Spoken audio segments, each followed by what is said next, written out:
Hello there everybody, Sam's Trains here and welcome back to the railway. And today I'm going to be doing an unboxing of my favourite ever purchase, I think. I think this has got to be the best one I've ever got, in my opinion of course. And I have actually done this one before, well it must have been a couple of years ago now. But I felt I didn't really do it justice in the review. So I've removed that old video, taken it down, and I'm going to do it again today. And I might do that in a couple of cases, where I've, some of the older reviews, just to make sure that it's all as good as it can be. But without any further chitter-chatter, let's get this open. And it is the White Pullman set, and it's best explained when you see it, so I'll get the top off now. And there we go. A really great set. I got this for a little over £100 about 2 years ago, and I think that's pretty darn good value. I don't know about you, but yeah, I think that's pretty good. And what you've got there is a class N15 Southern locomotive. This one's number 773, it's Sir Lavine, 460 as you can see. With quite an interesting tender I always find as well, obviously with the dual bogies. And then you've got 3 Pullman coaches, which are pretty unique as far as I can tell. You've got Niobe, however you pronounce it, I still don't know, Lydia and Octavia I believe that is. If I'm reading right upside down, I suppose I'll know soon enough if I'm not. And these are quite unique coaches because they are slightly different to traditional Pullman coaches in terms of livery. So I suppose that's another good reason why this set is special. And sadly only 1,500 of these sets were made, which I suppose means that these coaches themselves are quite a collector's item, as well as the loco of course being quite individual and unique. But without any more messing about, let's get everything out of the box and then I'll get on to reviewing it. Okay, here we go. Now this is quite an interesting style of packaging. You've got a gigantic polystyrene tray which houses everything, and you've also got a few bits that come with it as well, such as the insulating sleeve for the DCC chip, which hasn't been used. A hefty pack of detail really, a lot of it for the tender, but you have got steps and various pipe work in there as well. If you wanted to use it, I'll put that back in there. And I think, just check underneath, I think that's all we've got. So it's time to move on to the loco, which we'll take out first. Now as you probably can't tell at the moment, this is a highly detailed loco. I've run it a few times on the railway in the past, but there you go, Sir Lavine, number 773. 460, gorgeous loco. Of course I'm going to look at it in more detail very shortly, so I'll put that to one side for now. Then we've got the tender. Let's take it out. There you go, with removable coal, which I always have trouble removing because you've got to sort of get a grip on it, but as you can see it does slide out of there, it is loose. Not that it's bad coal, it's not glossy, it's very realistic, it's very highly detailed, but the opportunity still stands there, if you'd like to replace it you can, which is nice. Now we'll get on to the Pullman coaches, which as far as I've been able to tell are identical, other than the names of course. And these all came with metal wheels and significant detail, reasonable interior detail. These aren't lit internally. I suppose it would have been an amazing bargain if they were, but that's not to say they're not nice coaches. They are nice coaches indeed.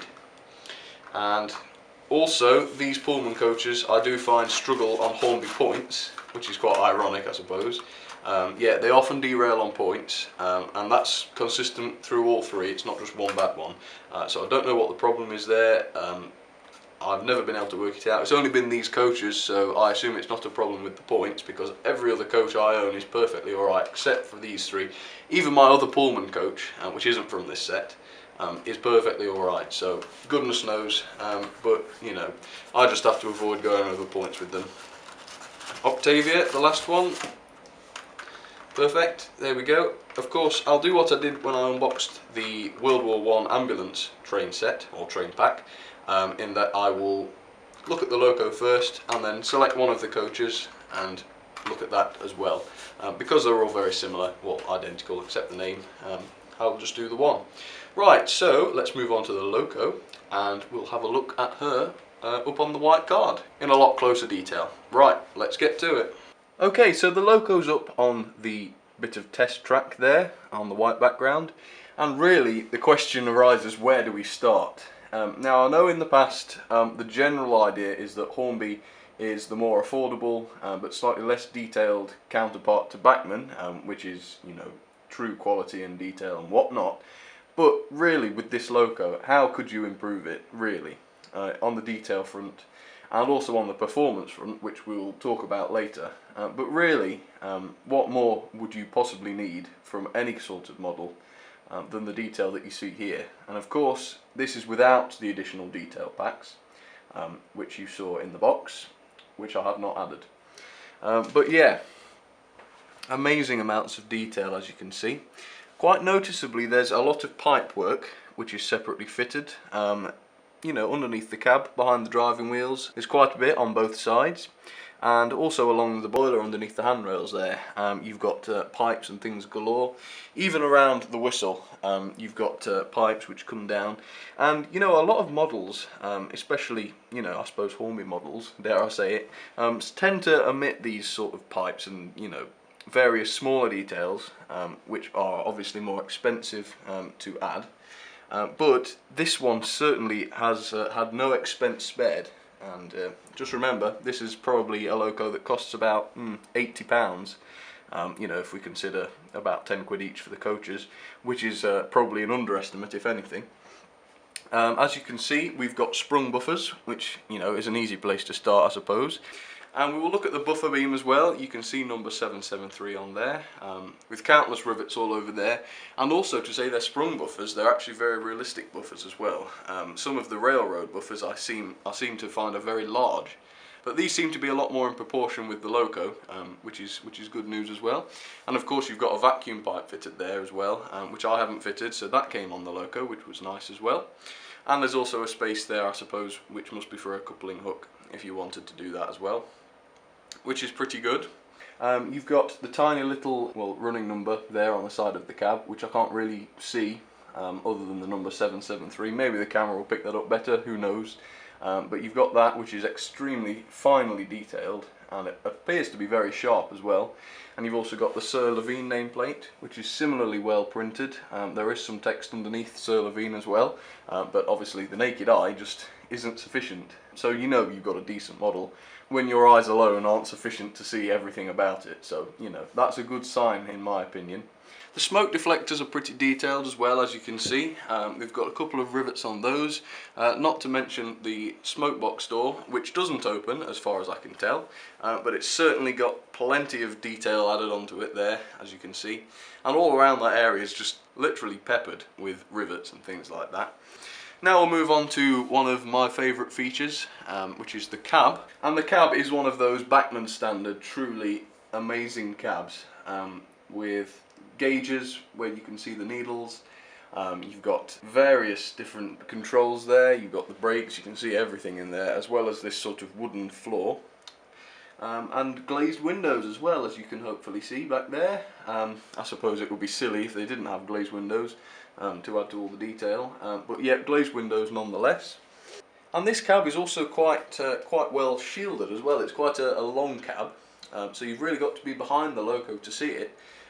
So it makes it more amazing that even though it's not as obvious as it was in the city class loco, for example, it's still superbly detailed.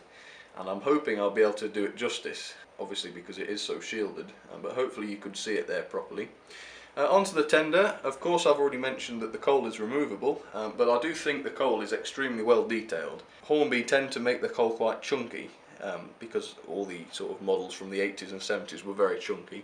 A lot of the railroad stuff is chunky, and even some of the Hornby Railway stuff is, but this is really, really good coal. It's obviously been created especially for this tender.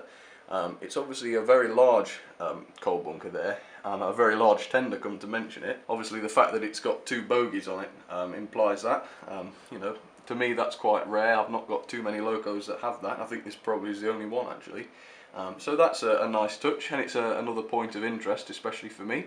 Of course, the undercarriage of the tender is very detailed as well. You've got rivets all over those and various moulded details. Not too much fitted on the tender, although you have got a vacuum pipe and some various other bits, but there's no ladders or anything like that, but you know, that's fair enough.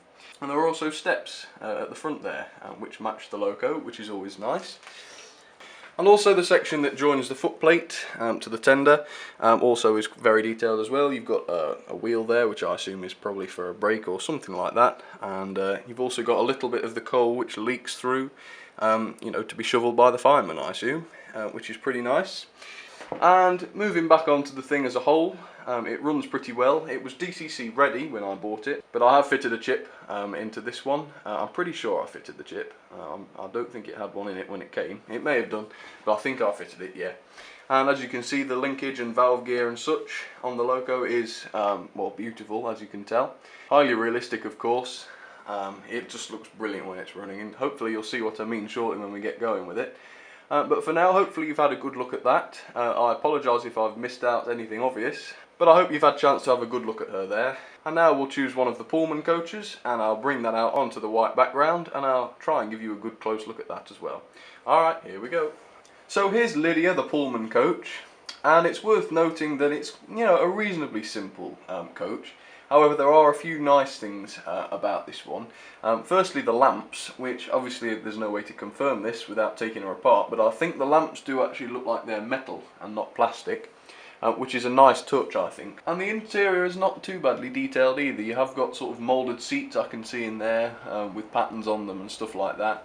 Other than that, the interior is quite simple, but it certainly does the job, I think, you know. You just need to see the lamps really and the white tables, and that's it for me, you know, I'm happy then. You've also got the crest on the side there, which is very finely detailed, once again as it was on the loco.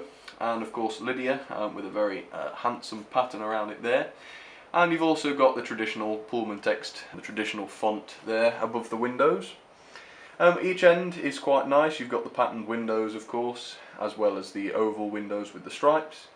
And they just look very elegant. I mean, I suppose it's quite hard to mess those up, but yeah, they're very nice.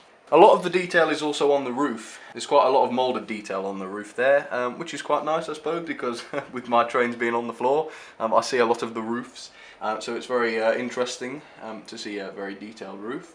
And it's very similar to the traditional Hornby carriage, which I'd like to actually compare now, if that's all right. So I've got one here. If I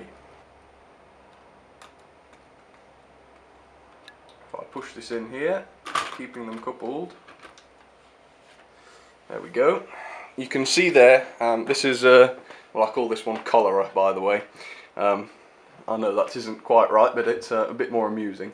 As you can see, the White Pullman coaches, the one on the left, Lydia, is a lot more pale in terms of colour. I don't know, yeah, it does come across, yeah, it's a lot paler colour. Well, not a lot, but very slightly paler, which sets it apart from the Pullman coach.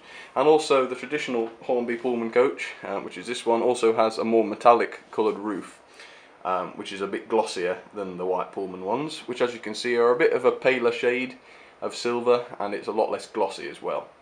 Other than that, the coaches are very similar, the interiors are similar and whatnot, so I think really the difference here is the livery. So I'll pull this, I'll get the collar out of the way. Oh, come on. Come on, uncouple.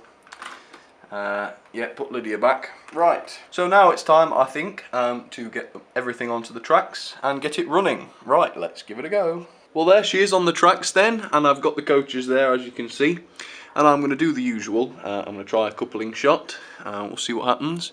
As you can see there, the coupling on the loco tender is different to the one on the coaches. Which is typical Hornby, I suppose. But it's not a complaint because it works exactly the way it's supposed to. I've never had it derail because of that, so it isn't an issue for me at all. So I'll put the camera in a position where you'll hopefully see the coupling. She's not parked very far from the coaches anyway, so it'll be a very brief moment. But yeah, let's give it a try then. Here we go. Right, here we go then. Let's try a little bit of low speed. Yes, look at that. And that's from cold. She's not been run for about 2 weeks. Perfect coupling. Right, now let's see how she goes forwards at a slow speed. There we go. It's really, really very slow.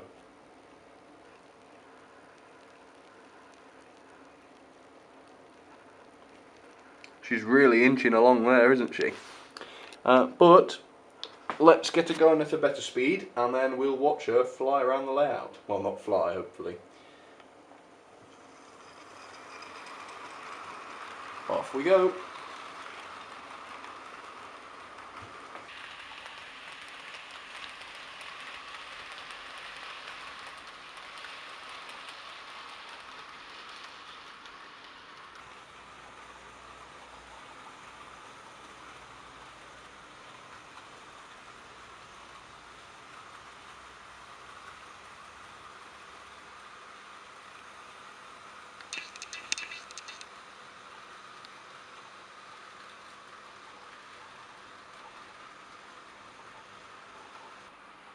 And it's really sets like these that remind me why I buy these things. Because this is just what it's all about, isn't it? A gorgeous little set. Running brilliantly, after a couple of years even. Perfect. And that locomotive too is just absolutely beautiful. Not only in the way she looks, but in the way she runs. You just couldn't hope for a better loco.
So there you have it anyway, the White Pullman train pack from Hornby.